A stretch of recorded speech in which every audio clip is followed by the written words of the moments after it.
আওয়ামী লীগের ভবিষ্যৎ কি, তারা কি করতে পারেন, সেই প্রসঙ্গে তাদের স্পষ্ট মত যেটা যেটা মানে সম্পাদক মন্ডলীর কাছে বলেছেন, সেটা হচ্ছে যে যেটা গোটাটাই অফ দ্য রেকর্ড, সেই জন্য ছাপা হচ্ছে না কোথাও। কিন্তু সৌভাগ্যক্রমে আমি অনেকের সঙ্গে কথা বলে জেনেছি, এবং মিশনের লোক যারা ছিল, মিশন থেকেও কেউ কেউ সেগুলো নিশ্চিত করেছেন। হাই কমিশনের ঘনিষ্ঠ একজন আছেন কূটনীতিবিদ, তিনিও নিশ্চিত করেছেন সেটা আর কি। তো এখন সেক্ষেত্রে মানে যেটা বলা হয়েছে যে হ্যাঁ, তারা মনে করেন যে আওয়ামী লীগ মতো একটা দলে বাংলাদেশে রাজনীতি করার মানে যোগ্যতা আছে, তাদের একটা স্পেস আছে, তারা রাজনীতি করতেই পারেন।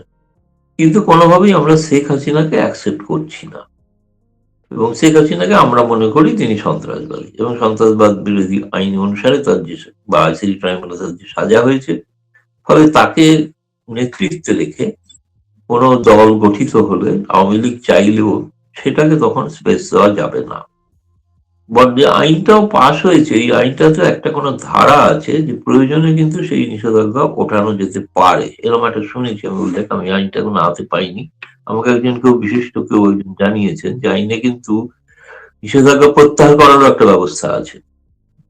এবং তার সঙ্গে এটাও বলা আছে যে আরেকটা তারা বলেছেন যে যে আওয়ামী লীগের এর মধ্যে বাংলাদেশেও কিছু ঘটনা ঘটছে, সেটা যদি আপনি একটু লক্ষ্য করে দেখেন।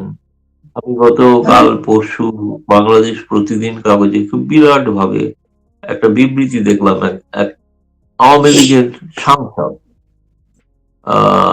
যিনি হ্যাঁ যিনি জামালপুরের সাংসদ ছিলেন, জামালপুরের সাংসদ নূর মোহাম্মদ। তো নূর মোহাম্মদ একটা অদ্ভুত বিবৃতি দিয়েছেন, বিবৃতিটা খুব গুরুত্ব সহকারে ছাপা হয়েছে। এই বিবৃতিতে তিনি বলেছেন যে তিনি শেখ হাসিনা সরকারের আমলে সেই সময় যে ভুলভ্রান্তি সে কথা বলেছেন। তিনি বলেছেন বঙ্গবন্ধুকে অস্বীকার করা যাবে না, কিন্তু জিয়াউর রহমানকে অস্বীকার করা যাবে না। একই সঙ্গে কিভাবে আবার বাংলাদেশে এই ভুলভ্রান্তি কাটিয়ে ফিরে আসা যায়, সেরকম একটা বিবৃতি কিন্তু তার আমি দেখলাম। প্রথম আওয়ামী লীগের সাংসদ, তার বিবৃতি, তিনি কি খুব গুরুত্বপূর্ণ সাংসদ ছিলেন তা নয়, জানেন তিনি প্রথমবারই সাংসদ হয়েছিলেন জামালপুর থেকে। ফলে আওয়ামী লীগের ওখানে যারা আছেন তাদের শীর্ষস্থানীয় অনেকেও তারা খুব, আমি বলবো ডেসপারেট, যে আবার রাজনীতিতে ফেরার জন্য তারা উপায় খুঁজছেন। সেটা একটা হয়তো ভাবনা চিন্তা আছে, কিন্তু এই গোটা বিষয়টা আমি যেটা মনে করি সিদ্ধান্ত নেবেন শেখ হাসিনা নিজে, এবং তার যে ওয়ার্কিং কার্যকরী কমিটি আছে তারা বসে সিদ্ধান্ত নেবেন। বাইরে থেকে কোনো দল কোনো নেতৃত্ব পরিবর্তনের দাবি করবেন আর সেটা মেনে নেওয়া হবে, তাহলে ভবিষ্যতে তো আওয়ামী লীগের নেতৃবৃন্দ যদি বৈঠক করে সিদ্ধান্ত নেন যে তারেক রহমানের পরিবর্তে ফজলুর রহমান বা অন্য কাউকে আনা হোক, সেটা কি তাদের পক্ষে মানা সম্ভব? মানা তো সম্ভব না। তো এখন এইটা যে রাজনৈতিক দল তাকেই সিদ্ধান্ত নিতে হবে। এবং আমি যেটা জানি, শুনেছি আগামীকাল 10ই এপ্রিল, 10ই এপ্রিল প্রথম স্বাধীন বাংলাদেশ সরকারের প্রতিষ্ঠা দিবস মুজিবনগরে। সেখানকার বিষয়ে আগামীকাল হয়তো শেখ হাসিনা কোনো একটি ভাষণ দিতে পারেন আওয়ামী লীগ ফেসবুক পেজের মাধ্যমে।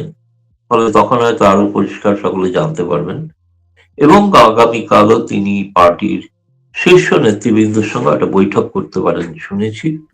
সুতরাং সেই বৈঠকে ভবিষ্যৎ আওয়ামী লীগের করণীতি ইত্যাদি, এই নেতারা যারা এসেছিলেন মন্ত্রীরা, তারা এটাও আবার দাবি করে গিয়েছেন যে ভারতে থেকে যেন শেখ হাসিনা কোনো বক্তব্য না রাখে, সেটা সেটা যেন ভারত সরকার দেখে।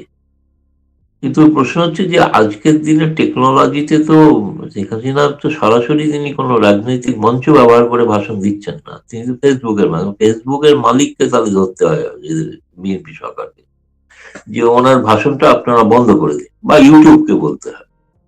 এতকাল তো আপনাদের প্যারিস থেকে একজন অকথ্য ভাষায় প্রোগ্রাম করছিলেন, যদি চেষ্টা করেও তো শেখ হাসিনা সরকার বন্ধ করতে পারেন। এগুলো বন্ধ তো করা যায় না। আজকালকার দিনে টেকনোলজি এমন যে আপনি কোনোভাবেই কিছু এত রকমের হয়ে গেছে, এত রকমের প্ল্যাটফর্ম। ফলে এটা তো ভারত সরকার যদি মনে করেন যে না, আচ্ছা উনি তো ফেসবুকের মাধ্যমে বলছেন, ফেসবুক খোলার তার তো অধিকার আছে, রাইট আছে, তিনি সরাসরি তো কোনো রাজনৈতিক কোনো মঞ্চ ব্যবহার করে ভাষণ দিচ্ছেন না, বা তারা রাস্তায় নেমে কোনো ভাষণ দিচ্ছেন না, এরকম তো নয়। বিদেশে যেরকম নিউ ইয়র্ক বা লন্ডনে প্রকাশ্যে আওয়ামী লীগ রাজনীতি করতে পারে, এখানে সরকার কোনো বাধা দেয় না, সেখানে তো আজ পর্যন্ত কেউই, না আগের ইউনূস সরকার না তারেক রহমান সরকার, কেউই তো তারা সেখানে কোনো আবেদন করেননি যে ওখানে আওয়ামী লীগকে কাজ করতে দেবেন না, পার্টি নিষিদ্ধ। নিষিদ্ধ তো বাংলাদেশে, নিষিদ্ধ বাংলাদেশের ভৌগোলিক সীমানার বাইরে নয়। ফলে সেখানে অন্য কোনো সরকার হস্তক্ষেপ করবে আমার এটা মনে হয় না। এইটি আপাতত বলতে পারি। এখন নির্ভর করছে সমস্তটাই শেখ হাসিনা কিভাবে ব্যাপারটাকে, এই নিশ্চয়ই তার কানে পৌঁছেছে যাবতীয় বিষয়, এবং তিনিও এই বিষয়ে সুচিন্তিত কোনো সিদ্ধান্ত রণনীতি নিয়ে হয়তো বলতে পারেন। কিন্তু আওয়ামী লীগের বাকি কিছু নেতার সঙ্গে আমার কথা হয়েছে, তারা কিন্তু বিশ্বাস করেন যে শেখ হাসিনার বিকল্প নেই, এবং তারা এটাও মনে করেন যে এই মুহূর্তে বাংলাদেশে শেখ হাসিনার জনপ্রিয়তা তুঙ্গে। এরা এই কারণেই শেখ হাসিনাকে আটকাতে চাইছেন যে শেখ হাসিনা ময়দানে ফিরে আসা মানে আওয়ামী লীগ আবার সসম্মানে প্রতিষ্ঠিত হয়ে যাবে, বিপদ এদের প্রত্যেকের। সে কারণে এরা চান অগণতান্ত্রিক উপায় একটি আওয়ামী লীগের মতো দলকে তারা বাইরে, রাজনীতির বাইরে রেখে দিই। সেটা কতদিন বাংলাদেশের মানুষ মানবেন আমি জানি না। অবশ্যই বাংলাদেশের মানুষ, এখানে ভারত সরকারের কিছু করণীয় নেই, কিন্তু বাংলাদেশের মানুষ কি করবেন না করবেন সেটা বাংলাদেশের মানুষ সিদ্ধান্ত। আওয়ামী লীগের বিপুল সংখ্যক, আমি শুনেছি 4 কোটি সমর্থক আছেন সেখানে। ফলে এই 4 কোটি সমর্থক তারা একত্রিত হয়ে কোনো কিছু করবেন কি করবেন না, কোন নির্দেশের অপেক্ষায় আছেন কিনা সেটা আগামীকাল হয়তো বলবে। দাদা, আমি একটা বিষয় একটু জানতে চাই, সেটা হলো আপনি শুরুতে বলছিলেন যে এই যে হাদি হত্যাকারী ফেরত বা শেখ হাসিনা ফেরত চাওয়া, এইটা কি এমন তাহলে জাস্ট আমাদের এই দেশে যেহেতু বিএনপির উপর একটা প্রেশার আছে, জাস্ট ফর্মালিটি হিসেবে তুলেছে, নাকি বাংলাদেশ শক্তভাবে তার এইটার অবস্থান ব্যক্ত করেছে? আপনার কাছে কি খবর? আরেকটা হলো যে যদি ভারতীয় বিবৃতিতে এগুলো উল্লেখ না থাকে, তাহলে কি ভারত এই বিষয়টাকে গ্রাহ্য করছে না? মানে এই বিষয়টা সিরিয়াসলি যখন ইউনুস সরকার চেয়েছে শেখ হাসিনার ভাষণ বন্ধ, তাকে ফেরত দেওয়া, আমাকে ফেরত দেওয়া, তখন কিন্তু একটা তিক্ততার সম্পর্ক হয়েছে ভারতের সাথে। আর এইটা যদি বাদ দেয়, তাহলে কি ভারত বাংলাদেশ সম্পর্ক অন্তত ইউনুস সরকারের চেয়ে একটু একটু ডেভেলপমেন্টের দিকে যাচ্ছে কিনা? আর ওই বিষয়টাকে আসলে ইউনুসের মতো করে কি সিরিয়াসলি ডিল করছে মোদী সরকার, নাকি ভিন্ন কোনো উপস্থাপন দেখেছেন ভারতে? আপনার কি মনে হয়? না, আমার যেটা মনে হয়েছে, যেটা ভারতের কাগজেও আজকে দিল্লির জাতীয় দৈনিকগুলোতে রিপোর্টও হয়েছে, যে শেখ হাসিনা প্রসঙ্গ বা হাদি প্রসঙ্গ, আহ এটা তারা দাবি রাখবেন প্রতিবার, যখনই সাক্ষাৎ হবে, যখনই কথা হবে, তখনই দাবি রাখবেন। যেমন প্রতিবার আগে শেখ হাসিনা সরকার তিস্তা নদীর চুক্তির কথা বলেই যেতেন, কিন্তু হচ্ছিল না। এটা তারা বলে যাবেন, যেন ভারত এ ব্যাপারে কোনো সুচিন্তিত কোনো সিদ্ধান্ত নেয়নি বলে তারা ভারতের বিবৃতিতে নেই। আর আপনি যদি বাংলাদেশের স্টেটমেন্টটা দেখেন, উল্লেখজনক দিক হচ্ছে যে হাদির হত্যাকারীকে ফেরত দেওয়ার প্রসঙ্গটা কিন্তু দ্বিতীয় অনুচ্ছেদে আছে। শেখ হাসিনার প্রত্যাপনের বিষয়টা কিন্তু অনেক নিচের দিকে আছে।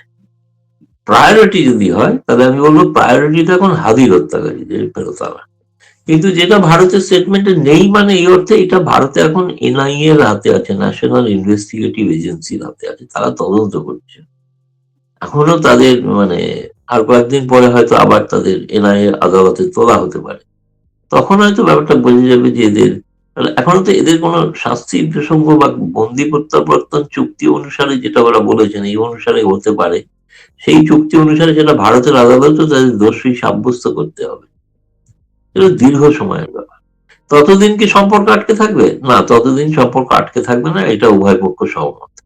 এবং ফলে সব থেকে বেশি গুরুত্ব বাকি দেখুন, জরুরি প্রয়োজন হিসাবে যেটা হয়েছে যে এই মুহূর্তে ডিজেলের কিছু বাড়তি সরবরাহ বা সারের সংকট আছে বাংলাদেশে, সেটাকে যদি ভারত সাহায্য করে, ভিসা প্রক্রিয়া সহজ করা। আপনি লক্ষ্য করে দেখবেন বাংলাদেশের স্টেটমেন্টে পর্যটন ভিসার কথা বলা নেই, মেডিকেল ভিসার কথাটা তারা বারবার বেশি বলেছেন, আরো বেশি দেওয়া এই কারণে যে অন্যত্র চিকিৎসা করতে গেলে সেটা ব্যয়বহুল, ভারতের চিকিৎসাটা অনেক বেশি ব্যয় সংকোচ হতে পারে, সহজে হতে পারে, ব্যয় সাপেক্ষ হতে পারে, মানে যেহেতু নিকটবর্তী দেশ, সুতরাং সেটা যাতে বাড়ে এবং বিজনেস ভিসাটাও যাতে বাড়ে, যাতে বাণিজ্য হয়। আহ যে কোনো কারণেই হোক, কালকে বাণিজ্য মন্ত্রীর সঙ্গে যে বৈঠকটি হওয়ার কথা ছিল সেটি শেষ মুহূর্তে হয়নি, সেই বৈঠকটি বাতিল হয়ে গিয়েছিল, আর মন্ত্রী পীযূষ গোয়েল তিনি ছিলেন না। কিন্তু তার আগে ঘোষণা হয়েছিল, কিন্তু তার সঙ্গে বিকেল 3টে বাণিজ্য ভবনে বৈঠক হবে এটা ঘোষণা হয়েছিল। ফলে বাণিজ্য নিয়েও এখন কোনো, আর একটা জিনিস আজকে সিদ্ধান্ত যেটা দেখলাম, পরবর্তীকালে সংশোধিত আরেকটি বিবৃতি, সংশোধিত না আমি বলবো একটু উন্নত আরেকটি বিবৃতি ভারত সরকার থেকে দেওয়া হয়েছে। তাতে বলা হয়েছে 2 পররাষ্ট্রমন্ত্রীর পর্যায়ের বৈঠক এখন আনুষ্ঠানিকভাবে শুরু হবে। এখন যে বৈঠকটা হয়ে গেল, এটা ঠিক আনুষ্ঠানিক দ্বিপাক্ষিক বৈঠক নয়, এটাকে বাংলাদেশ তো বলেছে শুভেচ্ছা সফর, আর ভারত বলেছে এটা যদিও সরকারি সফর, কিন্তু এটা এখনো পর্যন্ত এটা স্টেট ভিজিট নয়। ফলে ভবিষ্যতে যখন এই বৈঠক হবে তখন জয়শঙ্করের আমন্ত্রণে তিনি আসবেন অথবা তার আমন্ত্রণে জয়শঙ্কর যাবেন। যেটা পররাষ্ট্রমন্ত্রী পর্যায়ের যে পরামর্শদাতা কমিটি আছে, কনসালটেটিভ কমিটি, যেই কমিটির বৈঠকে যাবতীয় বিষয়গুলোর আলোচনা হয়ে থাকে, কারণ সেখানে সমস্ত মন্ত্রণালয়ের প্রতিনিধিরা থাকেন। সেই আলোচনাটা হবে খুবই শিগগিরই, এরকম একটা ইঙ্গিত আছে। ফলে আমি বলছি সম্পর্কটা ওই হাসিনা হাদির কারণে পিছিয়ে থাকছে না, অন্তরায় হচ্ছে না। ওটা যেমন আছে আছে তার জায়গায় আছে, সে দাবিটা থাকবে, কিন্তু তার সঙ্গে বাকি কাজটা এগিয়ে নিয়ে যাওয়াটা প্রয়োজন আছে, জরুরি প্রয়োজন আছে। দাদা, অজিত ডোভালের সঙ্গে কোনো বৈঠক হয়েছে? হ্যাঁ, অজিত দোভালের বৈঠকে এই বিস্তারিত শেখ হাসিনা প্রসঙ্গে আলোচিত হয়েছে, বিশেষ কারণ তিনি ওই বিষয়টা তিনি দেখেন মূলত। এবং আরেকটা কথা বলি এই প্রসঙ্গে, যে খুব যে তারা যে খুব স্বেচ্ছায় ওই শেখ হাসিনা প্রসঙ্গে বা আওয়ামী লীগ প্রসঙ্গে তাদের মতামতটা দিয়েছেন তা তো নয়। কারণ আমি যেটা শুনেছি যে বেশ কিছু সম্পাদকরা বারেবার এবং শেখ হাসিনা এবং আওয়ামী লীগ প্রসঙ্গে জানতে চাইছেন, কিছু কিঞ্চিত তিনি তারা একটু বিরক্ত বোধ করেছিলেন যে বারবার এই প্রশ্নটা ছাড়া অন্য কোনো প্রশ্ন করা যায় না দ্বিপাক্ষিক সম্পর্কের অন্য বিষয়গুলো, অর্থাৎ এই বিষয়টাকে নিয়ে তাদের প্রশ্ন করলে উত্তর দিতেই হবে, প্রশ্ন করলে উত্তর দিতেই হবে। ফলে সেই প্রশ্ন করাতে উত্তর দিয়েছেন, কিন্তু তারা এটাও বলছে যে এটার বিষয় নয়, এটা ছাড়া অন্য বিষয় দ্বিপাক্ষিক সম্পর্ক আর কিভাবে উন্নত হতে পারে সেইগুলো আছে। তবে আমি যেটা, আপনি যেটা বললেন যে এটা ঠিক ইউনিট সরকারের সময় থেকে কিঞ্চিত পার্থক্য আছে।